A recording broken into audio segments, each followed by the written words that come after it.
Welcome to the Urban Wine Club podcast. Pour a glass, sit back, and enjoy the show.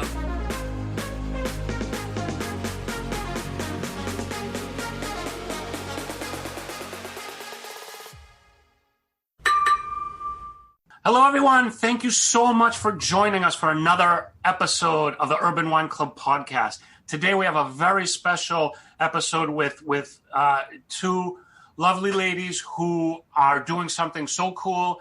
And before we kind of get into that, I just want to turn it over to my co-host, Foti Stamos. Hello, Foti. Yes, Ari, thank you so much for the great introduction. As always, all of our podcast episodes have fun and interesting guests, and especially when they're in our, well, quote unquote, our backyard. This happens to be a little further than our backyard, but the local feel is still there. We've been discussing in the last episodes, wine, spirits, liqueurs, all this great stuff that we all enjoy. And lately we've been discussing trends. And I came across a product that I was really taken away, and it was a matter of us getting it to our platform. So without further ado, I wanted to invite our guests who are representing Rhodium Distillery in Rhode Island with us. Kara and Cathy from Rhodium, thank you so much for joining us. It's an honor and a pleasure to have you with us, and we're so excited about your products. Thank you. Thank you so much. It's exciting to have people excited about our products, actually. So it's a nice little thank you. Well, you say that in a humble way, but you guys are doing some really cool things in a very cool manner. Foti, you were explaining to me, but can you kind of take us through and? Yes. So real quickly, we get visited by plenty of suppliers and vendors who bring us great products. And lately we've been tasting a lot of gin from a lot of different suppliers. There's a lot of great products out there. The specific gin that we tried at one of our tastings, I wasn't really paying attention because there's a lot going on in my head during these tastings. And as I was tasting this gin, something struck me and I had to pause for a second. And there was something about these aromas and flavors that I asked again, the individual that was presenting the lineup. And I said, where is this gin from? And they're like, Rhode Island. I'm like, Rhode Island? Rhode Island? And like, yes. And then I look at further and they discussed the whole story. And I was fascinated. I said, we need to have this product with us. And then I got in touch with Cathy, who introduced herself after they found out that we started carrying their product, and then we take it from there. But I don't want to explain all the details. We want to turn it over to Cathy and Kara to tell us a little bit about how this all started and the journey that it took you to get here today. Well, it's the foragers gin that they fell in love with. Oh, so well, there you go. So You the center product there. Your first taste was kind of what exemplifies what we wanted to do with the company. So we started Rhode Island Spirits to make Rhodium brand spirits 2.5 years ago. And we really started out to be a gin distillery. We love gin. We love sort of the modern approach to using new flavors or locally sourced things or foraged ingredients and unusual botanicals. And we knew that we could really find some scope to play around with that kind of stuff in Rhode Island. Yeah. And so the whole line of gins and vodkas and liqueurs started with, we should make gin. Yep, gin's the problem. Now, let me ask you this. Before you got into this, was there any formal training of distilling? Well, no. So something you fell upon. So I've always been a forager. I've always felt sorry for that, fruit tree that was just dumping fruit on the ground to rot, or interesting botanicals that could make a tincture that would be lovely in a drink. And Kara has homebrewed, but that was it. Okay. And studied, though, with some friends. We did some interning and learned what we needed to know, and jumped in. So we did apprenticeships with a couple of distillers who made products that we really thought were exceptional. And, we wanted to learn how they did what they were doing. And then we also did a lot of reading. We did a lot of chatting with other distilleries. And a lot of gin sampling. Yeah. Okay. That's the hardest part of the job. Formal training. But, to me, it sounds like so much passion behind it, which for me goes the furthest. The passion, without that passion, you really don't have a great product. You don't really put that care and love into your product. And it sounds like that's what you guys were doing. And that's really cool to hear. Cool. Thanks. Well, and Cathy gets up, I mean, this is prime time of the year for probably the next 6 weeks. Yeah. Anytime I don't know where Cathy is, I'm going to check and see if the vehicle is out front, because she will just disappear and go foraging. You got to get it when it's ready. Yeah. I walked in the other day and there were just pounds and pounds of rose petals just set out to dry. And it was such a wonderful aroma to walk into. It was a bit oppressive. It was kind of, but it was wonderful for the first couple of minutes, and then I had to open the windows. But our ability to find local flavors and botanicals that make really distinctive products helps us make something that is really truly of the place that we are. And I think that's part of what makes us so excited about using it, is that we can make something distinctive by going out and doing and gathering things that we really love. Yeah. And there are things that we can then also source from farmers. And there are things that we can ask farmers to grow for us. So Lovage is going to come from a Samoquin farm. And I just spoke to Bill, the farmer from Southeast Massachusetts, who's growing angelica roots, and we'll be able to use those. Okay. So we like being able to not keep it local because that sounds trendy, but because we like keeping ourselves, our work, our money, our efforts local as well. And so, when we can hire out some of this and, get lavender from that farm and get apples from that farm, it just feels like we're a part of the local economy. And I think that's kind of important right now. Absolutely. Very important. Absolutely. We're coming across more and more folks that are actually, it's all about that. It's all about the interchange between the growers, the farmers, the viticulturists, to the facility where they're actually producing. And then whatever might be left over, then it's either cycled or it's passed off to somewhere else where it can be used for something else. The coffee beans go out to a farm and they go under their blueberry bushes when we're done with those for the coffee black walnut vodka. Oh. And the citrus that's spent from either the limoncello or the grapefruitcello goes and feeds the pigs. So oh my God. There you go. We aren't 100% green because that's not really possible. We're not even doing it just for green reasons. It's just the easiest way to get rid of it. Well, you guys laugh, right? But I mean, it truly is. It is the best way to do things, in my opinion. I think we're coming in a full circle here where things used to be green and used to be local because there was no other choice, kind of those pre-industrial days. And then we kind of got to a point over the years where we were going far out and doing all these things. And now by choice, it's coming back.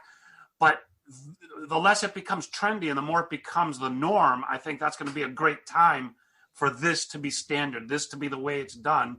And you guys are kind of right there at the forefront, which is an amazing thing and appreciated as a consumer. I appreciate those efforts. And I think, for us as a small company, when we were starting out, we knew we would be using a lot of water and we needed it to be good, clean, consistent water. And we could have called one of the big national companies and had them truck it in from Maine or Pennsylvania or whatever.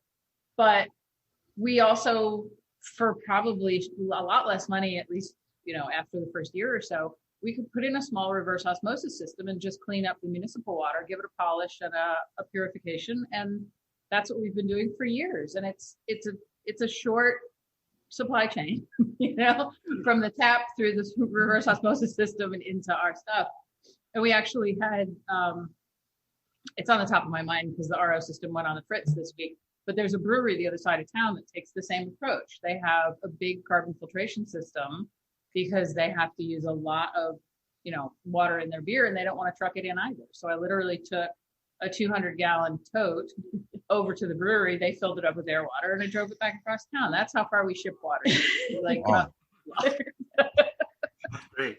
But that's also indicative, I think, of the industry, that we've had really great support and in turn, really supportive and excited to promote other people's local products. Yeah. So we've been to distilleries and wineries and breweries, and it's been a great cross-pollination. And we're kind of in this together. Yes. And yeah. That's great. That's awesome. We love to hear that. And we're definitely supporting you as well, because we always want to support the people that we believe in, because they're doing great things, not for just, the industry, but for the environment, right? We wanted to mention, actually, we are New England's only LGBTQ identified spirits brand. Awesome. Wow. This is Pride Month right now, and it's really amazing how wonderful that has served the community. Actually, there's a guy who told me about a program that we should apply for, and he was kind of aggressive about it. I'm like, well, yeah. And before I could ask, he said, so you want to know why I'm so aggressive about sharing this with you? He said, my son is gay, and you guys are doing something that's really great. It's successful, and I want him to see that. And so Excellent. if anything I can do to help him see that this is a way of the world, then I'm going to do that. And I thought that was a very interesting approach. Yeah. Well, and we have a lot of customers who feel like us being out is an important part of the brand. We make a great product, and we don't just slap a rainbow on it to, make money in Pride Month. This is what we do. We're married and we work together, and, we contribute to gay causes. We support allied politicians and do fundraising and stuff. But really, at the end of the day, it's just us. And, we have customers who buy our bottles to give to their gay children, their cousins, their aunts, their uncles. I mean, they like having a product that is fantastic in and of itself, but also, strongly identifies with that community. This is a conversation that we could take in so many ways, but coming out of the last few years, I really love that I'm hearing this, and I hope brighter, better days ahead for all, because I was a little naive years ago. I thought everybody was kind of like on the level and everything was great and everybody was happy, and I really didn't realize that there's a large piece of us that just aren't. And I was just, the last 4 years made me realize, my God, I've been like living with blinders on, and I hope those days are behind us. And I hope, more people such as yourselves are doing great things, and they can identify with who they are as people, the great products that they put together. They're doing it in that trendy, but awesome, like sustainable local way. And it sounds perfect to me. Cool. I wanted to speak a little to the product that's currently on your website too, and that's the Forager's Gin. It took us a while to come up with the name, which it was right there in front of us, but it's classic. like Cathy's Gin is just silly, so we don't do that. But about a third of the ingredients, and it's our largest botanical bill, are all locally foraged ingredients. And there's one that if we get really, really busy, I can't find anywhere else. So I have to make sure I get it in the freezer at the proper time of year. But it's in that new world of botanical forward gins. There's an interesting aroma. There's a number of flowers on the top, but you're going to find a different spice in the middle there, some clove and some fennel. We use some sumac, not the poisonous one. We know what it. And entertainingly, we have been using only Fever Tree products in our distillery tasting room. Right on. For our drinks, and specifically we use the elderflower tonic by Fever Tree and their Indian bitter, their traditional one. And people want the recipe for our gin and tonic. Gin and tonic. Take Forager's Gin, take tonic, mix. If you're feeling fancy, but slice an orange in there and call it a day. But man, the number of times people ask for that recipe, it's kind of funny. But yay. But I think at the end of the day, we make things that are full of flavor and that really stand up to, anything. We're very picky about our gin. We're very picky about our vodka. We make stuff that we wouldn't make it if we didn't feel we were improving on what was already out there. And so, even our vodka, It's distilled 6 times and charcoal filtered, but the 7th distillation we do with some local apples in the still. We don't want an apple flavored vodka, but having apples in that last distillation, we're in actually what's going on right now. Okay. But having the apples in the still gives the vodka a super, super smooth finish and a really bright taste. And it doesn't taste particularly fruity, but it's just a lovely, crisp, viscosity, nice, really fresh vodka flavor. And what is the base of the vodka? Everything we do is on a corn spirit, so naturally gluten-free, because corn never had gluten to begin with. Good point. And should we answer that again? Sure, no problem. Our production coordinator's cleaning for tomorrow's vodka run, actually. So stuff's moving around. So what are our spirits are on corn? We're working with a base product that we get that is 6 times distilled, charcoal filtered, non-GMO, organic, gluten-free, all of that. And we go from there. Awesome. And it was most expedient and efficient and cost effective for us to start with a base spirit.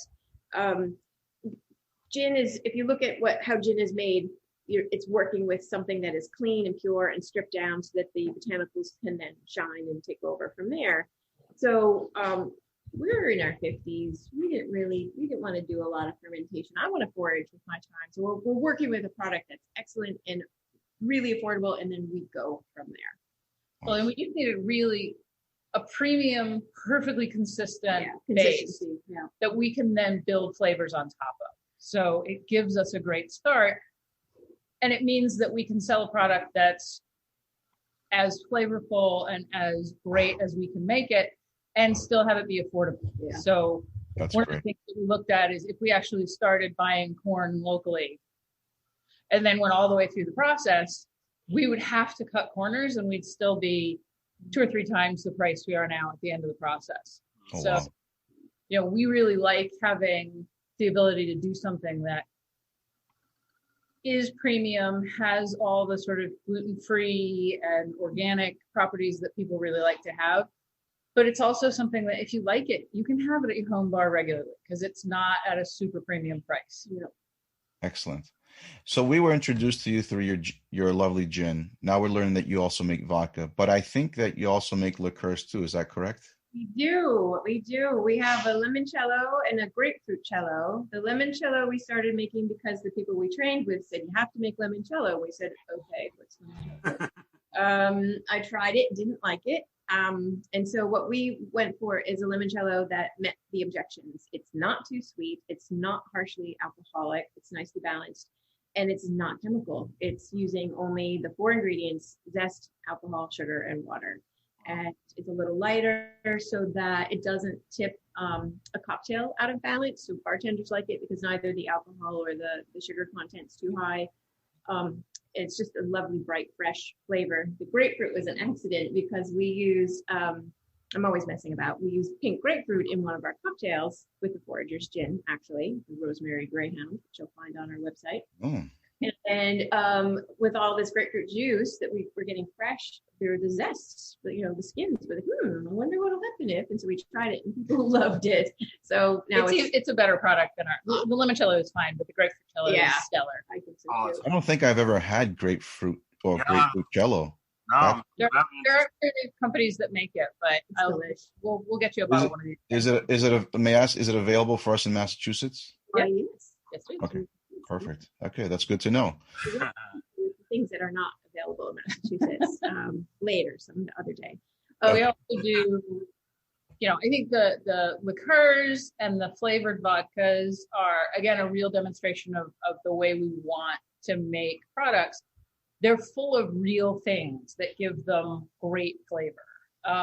We keep the sugar down as low as possible. We do a coffee and walnut flavored vodka. We work with a coffee company here in town. They source really great beans that decaffeinate for us. So it's a decaf coffee vodka. And they do it with the water process, so it's not chemically done. And then Cathy goes and forages black walnuts, literally from trees. I can see some of them from here. And so it's like these great local ingredients that we can put together and make a flavored vodka that doesn't taste like anybody else's flavored vodka. it's rich, it's complex, it's not overly sweet. You know, we like to be able to put as much flavor into things as we can. And at a certain point, sugar starts obscuring other flavors. Sure. So we want it to have a bit of a bright sweetness, but really let everything else shine. Excellent. Anything else that you can share with us that's in the pipeline for your distillery? Well, any breaking news you want to share? I think we can. Would this air before July? I mean, yeah, it will, unless, you know, there's a. We could wait. Reason you want us to hold up. That way I can frame the answer properly. So at the time of this recording, I'm not able to tell you about a new product that's coming out. Okay.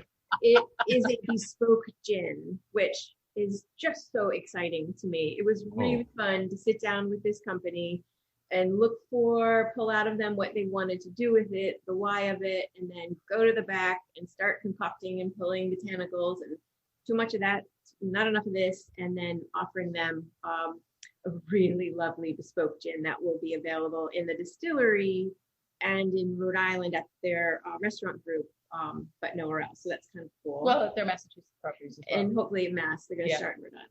Oh, wow. So they asked us for a gin that would be especially good in Negronis. Yeah. So keep your eye open if you see a Rhodium bottle with a big dot on it that has a restaurant's name.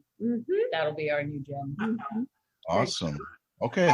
Can you share, we're going to share this regardless, but can you just tell our listeners and our viewers your website, any social media, anything you want to share that people could follow and contact you? So the website is rispirits.com. And our social media is all under RI Spirits as well. That's the company name. But what you'll see on the shelf is the brand name of Rhodium. But we set up the social media before we actually have built out the brand. So everything is still RI Spirits. Nice. Do you also, by any chance, can people visit the distillery? Do you do any open houses or? We're filming from just in front of the bar in the tasting room. And what you can't see right over there, if you get to the window and look immediately down, is the river. We're on the Blackstone River. And we're in a basement of a mill that used to do some textile stuff. And if you look at our branding, our labels are very interestingly textured for a particular fabric or textile, which is kind of fun, a nod to Slater Mill, which is one bridge over there. Yeah.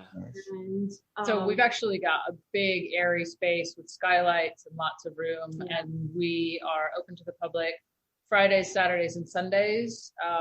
We do sample flights of all of our products, plus a cocktail list that's custom. We made them all up or adjusted them to really highlight our spirits.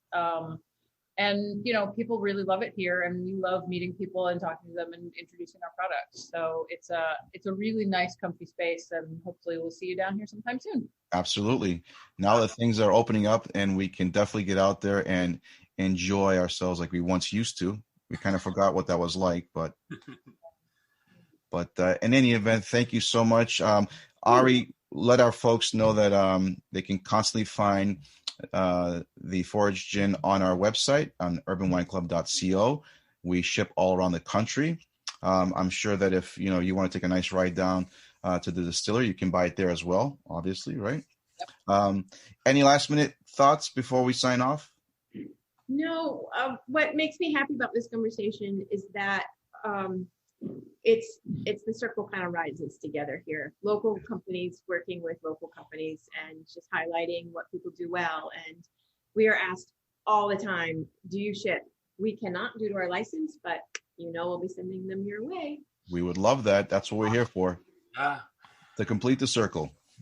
It was so nice listening to you guys, listening to what you do, and very, very impressive. And your products are amazing. Everybody out there, you got to check it out. Get online, get down to the distillery, go wherever you could find the Rhodium product and try it. You won't be disappointed. Again, we want to thank both of you so much for your time. We know you're busy, and thank you for being with us. Thank you, Foti, as always. Thanks, everybody out there, for watching, listening. You can find all the information in the notes in the video and the podcast. And thanks once again, and we'll see you guys next time. Thank you, Take care. everybody. Thank you. Bye. Cheers. Bye.